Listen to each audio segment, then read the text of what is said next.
راتوں رات ایسا کیا ہوا کہ بادشاہ نے مردکی کو سزا کی بجائے عزت اور تعظیم سے نوازا؟ اگر آپ اس پورے واقعہ سے بخوبی واقف ہونا چاہتے ہیں تو ضرور اس ویڈیو کو دیکھیے گا۔ May God bless you۔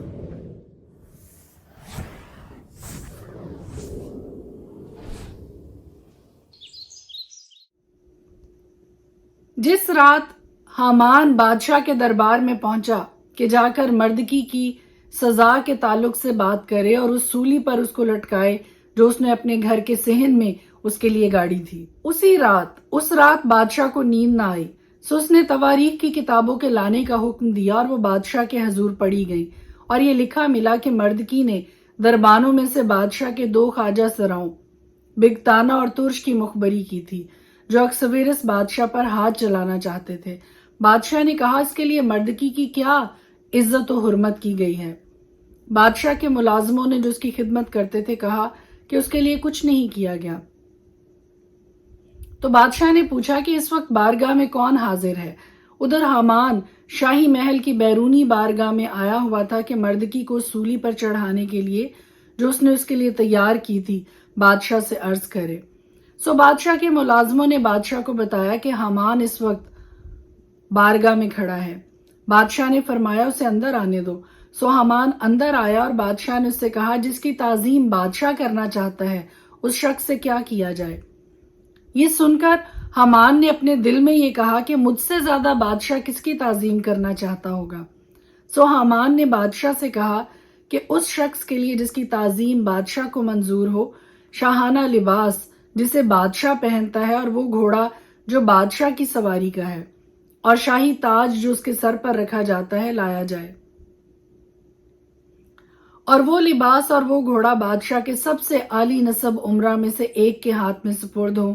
تاکہ اس لباس سے اس شخص کو ملبس کریں جس کی تعظیم بادشاہ کو منظور ہے، اور اسے اس گھوڑے پر سوار کر کے شہر کے شاہراہ عام میں پھرائیں اور اس کے آگے آگے منادی کریں کہ جس شخص کی تعظیم بادشاہ کرنا چاہتا ہے اس سے ایسا ہی کیا جائے۔ بادشاہ نے حامان سے کہا جلدی کر اور اپنے کہے کے مطابق وہ لباس اور گھوڑا لے، اور مردکی یہودی سے جو بادشاہ کے پھاٹک پر بیٹھا ہے ایسا ہی کر، جو کچھ تو نے کہا ہے اس میں کچھ بھی کمی نہ ہونے پائے۔ سو حامان نے وہ لباس اور گھوڑا لیا اور مردکی کو ملبس کر کے گھوڑے پر سوار شہر کے شاہراہ عام میں پھرایا اور اس کے آگے آگے منادی کرتا گیا کہ جس شخص کی تعظیم بادشاہ کرنا چاہتا ہے اس سے ایسا ہی کیا جائے۔ سیکھ آج میرے لیے اور آپ کے لیے یہ ہے کہ جب عزت خدا بخشنا چاہتا ہے کسی کو تو دنیا چاہے جتنا مرضی اس کو بے عزت کرنا چاہے،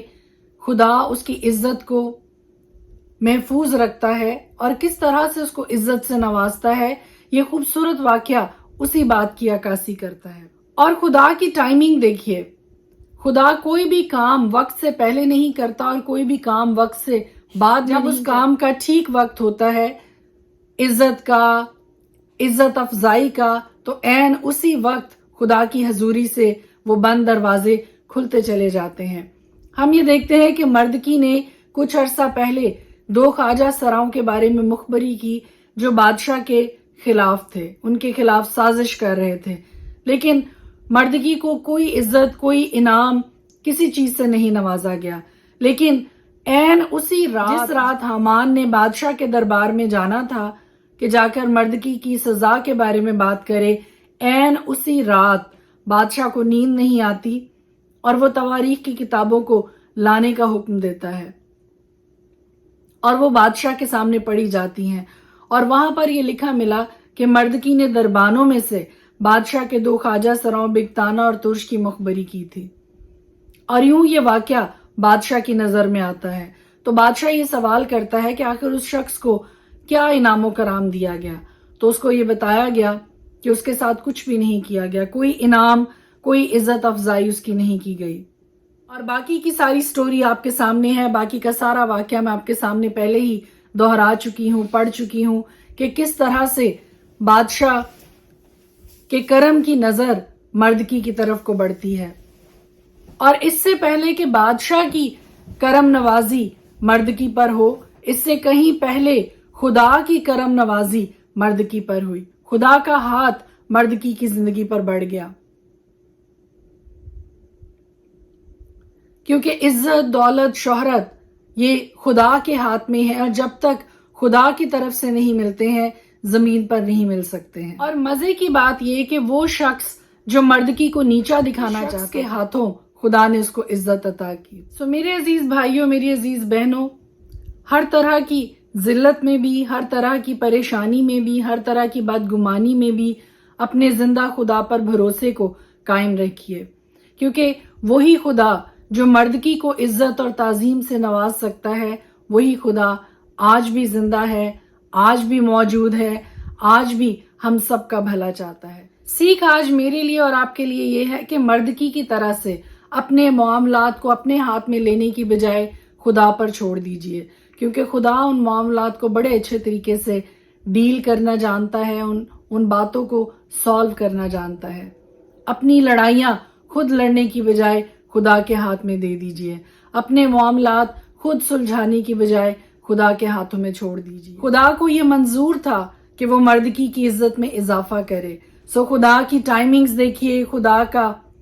پلان دیکھیے، خدا کی اسٹریٹجی دیکھیے جو مردکی کی زندگی میں کام کرتی ہے، کس طرح سے ہر چیز اپنی اپنی جگہ پہ جا کے ٹھہر گئی اور مردکی کے حق میں بھلائی میں تبدیل ہو گئی۔ اور آج میری یہی دعا ہے میرے لیے، میرے خاندان کے لیے، آپ کے خاندان کے لیے، کہ کوئی لاکھ برا چاہے، خدا کی طرف سے آپ کی عزت، آپ کی تعظیم، آپ کی بھلائی میں کبھی کسی چیز میں کمی نہ رہے۔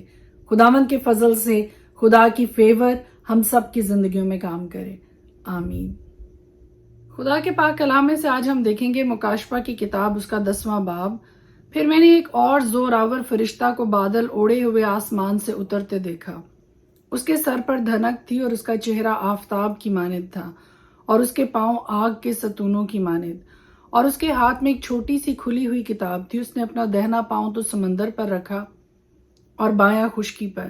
اور ایسی بڑی آواز سے چلایا جیسے ببر دھاڑتا ہے۔ اور جب وہ چلایا تو گرج کی 7 آوازیں سنائی دیں، اور جب گرج کی 7 آوازیں سنائی دے چکی تو میں نے لکھنے کا ارادہ کیا، اور آسمان پر سے یہ آواز آتی سنی کہ جو باتیں گرج کی ان 7 آوازوں سے سنی ہیں ان کو پوشیدہ رکھ اور تحریر نہ کر۔ اور جس فرشتہ کو میں نے سمندر اور خشکی پر کھڑے دیکھا تھا، اس نے اپنا دہنا ہاتھ آسمان کی طرف اٹھایا، اور جو عبدالآباد زندہ رہے گا، اور جس نے آسمان اور اس کے اندر کی چیزیں اور زمین اور اس کے اوپر کی اور سمندر اور اس کے اندر کی چیزیں پیدا کی ہیں، اس کی قسم کھا کر کہا کہ اب اور دیر نہ ہوگی، بلکہ 7ویں فرشتہ کی آواز دینے کے زمانہ میں جب وہ نرسنگا پھونکنے کو ہوگا تو خدا کا پوشیدہ مطلب اس خوشخبری کے موافق جو اس نے اپنے بندوں نبیوں کو دی تھی پورا ہوگا۔ اور جس آواز دینے والے کو میں نے آسمان پر بولتے سنا تھا، اس نے پھر مجھ سے مخاطب ہو کر کہا کہ جا، اس فرشتہ کے ہاتھ میں سے جو سمندر اور خشکی پر کھڑا ہے وہ کھلی ہوئی کتاب لے لے۔ تب میں نے اس فرشتہ کے پاس جا کر کہا کہ یہ چھوٹی کتاب مجھے دے دے۔ اس نے مجھ سے کہا کہ لے، اسے کھا لے، یہ تیرا پیٹ تو کڑوا کر دے گی مگر تیرے منہ میں شہد کی طرح میٹھی لگے گی۔ پس میں وہ چھوٹی کتاب اس فرشتہ کے ہاتھ سے لے کر کھا گیا۔ وہ میرے منہ میں تو شہد کی طرح میٹھی لگی، مگر جب میں اسے کھا گیا تو میرا پیٹ کڑوا ہو گیا، اور مجھ سے کہا گیا کہ تجھے بہت سی امتوں اور قوموں اور اہل زبان اور بادشاہوں پر پھر نبوت کرنا ضرور ہے۔ پرانے عہد نامہ میں سے آج ہم دیکھیں گے آستر کی کتاب، اس کا 5واں باب۔ اور تیسرے دن ایسا ہوا کہ آستر شاہانہ لباس پہن کر شاہی محل کی بارگاہ اندرونی میں شاہی محل کے سامنے کھڑی ہو گئی، اور بادشاہ اپنے شاہی محل میں اپنے تخت سلطنت پر قصر کے مقابل کے دروازہ پر بیٹھا تھا۔ اور ایسا ہوا کہ جب بادشاہ نے آستر ملکہ کو بارگاہ میں کھڑی دیکھا تو وہ اس کی نظر میں مقبول ٹھہری، اور بادشاہ نے وہ سنہلا عصا جو اس کے ہاتھ میں تھا آستر کی طرف بڑھایا۔ سو آستر نے نزدیک جا کر عصا کی نوک کو چھوا۔ تب بادشاہ نے اس سے کہا، آستر ملکہ تو کیا چاہتی ہے اور کس چیز کی درخواست کرتی ہے؟ آدھی سلطنت تک وہ تجھے بخشی جائے گی۔ آستر نے عرض کی، اگر بادشاہ کو منظور ہو تو بادشاہ اس جشن میں جو میں نے اس کے لیے تیار کیا ہے حامان کو ساتھ لے کر آج تشریف لائے۔ بادشاہ نے فرمایا کہ حامان کو جلد لاؤ تاکہ آستر کے کہے کے موافق کیا جائے۔ سو بادشاہ اور حامان اس جشن میں آئے جس کی تیاری آستر نے کی تھی، اور بادشاہ نے جشن میں نوشی کے وقت آستر سے پوچھا کہ تیرا کیا سوال ہے؟ وہ منظور ہوگا۔ تیری کیا درخواست ہے؟ آدھی سلطنت تک وہ پوری کی جائے گی۔ آستر نے جواب دیا، میرا سوال اور میری درخواست یہ ہے، اگر میں بادشاہ کی نظر میں مقبول ہوں اور بادشاہ کو منظور ہو کہ میرا سوال میری درخواست پوری کرے تو بادشاہ اور حامان میرے جشن میں جو میں ان کے لیے تیار کروں گی آئیں، اور کل جیسا بادشاہ نے ارشاد کیا ہے میں کروں گی۔ اس دن حامان شادمان اور خوش ہو کر نکلا، پر جب حامان نے بادشاہ کے پھاٹک پر مردکی کو دیکھا کہ اس کے لیے نہ کھڑا ہوا نہ ہٹا، تو حامان مردکی کے خلاف غصہ سے بھر گیا۔ تو بھی حامان اپنے آپ کو ضبط کر کے گھر گیا اور لوگ بھیج کر اپنے دوستوں کو اور اپنی بیوی زرش کو بلوایا، اور حامان ان کے آگے اپنی شان و شوکت اور فرزندوں کی کثرت کا قصہ کہنے لگا، اور کس کس طرح بادشاہ نے اس کی ترقی کی اور اس کو عمرہ اور بادشاہی ملازموں سے زیادہ سرفراز کیا۔ حامان نے یہ بھی کہا، دیکھو آستر ملکہ نے سوا میرے کسی کو بادشاہ کے ساتھ اپنے جشن میں جو اس نے تیار کیا تھا آنے نہ دیا، اور کل کے لیے بھی اس نے بادشاہ کے ساتھ مجھے دعوت دی۔ جب تک مردکی یہودی مجھے بادشاہ کے پھاٹک پر بیٹھا دکھائی دیتا ہے، ان باتوں سے مجھے کچھ حاصل نہیں۔ تب اس کی بیوی زرش اور اس کے سب دوستوں نے اس سے کہا کہ 50 ہاتھ اونچی سولی بنائی جائے اور کل بادشاہ سے عرض کر کہ مردکی اس پر چڑھایا جائے، تب خوشی خوشی بادشاہ کے ساتھ جشن میں جانا۔ یہ بات حامان کو پسند آئی اور اس نے ایک سولی بنوائی۔ آستر کی کتاب اس کا 6واں باب۔ اس رات بادشاہ کو نیند نہ آئی، سو اس نے تواریخ کی کتابوں کے لانے کا حکم دیا اور وہ بادشاہ کے حضور پڑھی گئیں، اور یہ لکھا ملا کہ مردکی نے دربانوں میں سے بادشاہ کے 2 خواجہ سراؤں بگتانا اور ترش کی مخبری کی تھی، جو اخسویرس بادشاہ پر ہاتھ چلانا چاہتے تھے۔ بادشاہ نے کہا، اس کے لیے مردکی کی کیا عزت و حرمت کی گئی ہے؟ بادشاہ کے ملازموں نے جو اس کی خدمت کرتے تھے کہا کہ اس کے لیے کچھ نہیں کیا گیا، اور بادشاہ نے پوچھا کہ بارگاہ میں کون حاضر ہے؟ ادھر حامان شاہی محل کی بیرونی بارگاہ میں آیا ہوا تھا کہ مردکی کو سولی پر چڑھانے کے لیے جو اس نے اس کے لیے تیار کی تھی بادشاہ سے عرض کرے۔ سو بادشاہ کے ملازموں نے اس سے کہا، حضور بارگاہ میں حامان کھڑا ہے۔ بادشاہ نے فرمایا، اسے اندر آنے دو۔ سو حامان اندر آیا اور بادشاہ نے اس سے کہا، جس کی تعظیم بادشاہ کرنا چاہتا ہے اس شخص سے کیا کیا جائے؟ حامان نے اپنے دل میں کہا کہ مجھ سے زیادہ بادشاہ کس کی تعظیم کرنا چاہتا ہوگا۔ سو حامان نے بادشاہ سے کہا کہ اس شخص کے لیے جس کی تعظیم بادشاہ کو منظور ہو، شاہانہ لباس جسے بادشاہ پہنتا ہے، اور وہ گھوڑا جو بادشاہ کی سواری کا ہے، اور شاہی تاج جو اس کے سر پر رکھا جاتا ہے لایا جائے، اور وہ لباس اور وہ گھوڑا بادشاہ کے سب سے عالی نسب عمرہ میں سے ایک کے ہاتھ میں سپرد ہوں، تاکہ اس لباس سے اس شخص کو ملبس کریں جس کی تعظیم بادشاہ کو منظور ہے، اور اسے اس گھوڑے پر سوار کر کے شہر کے شارع عام میں پھرائیں اور اس کے آگے آگے منادی کریں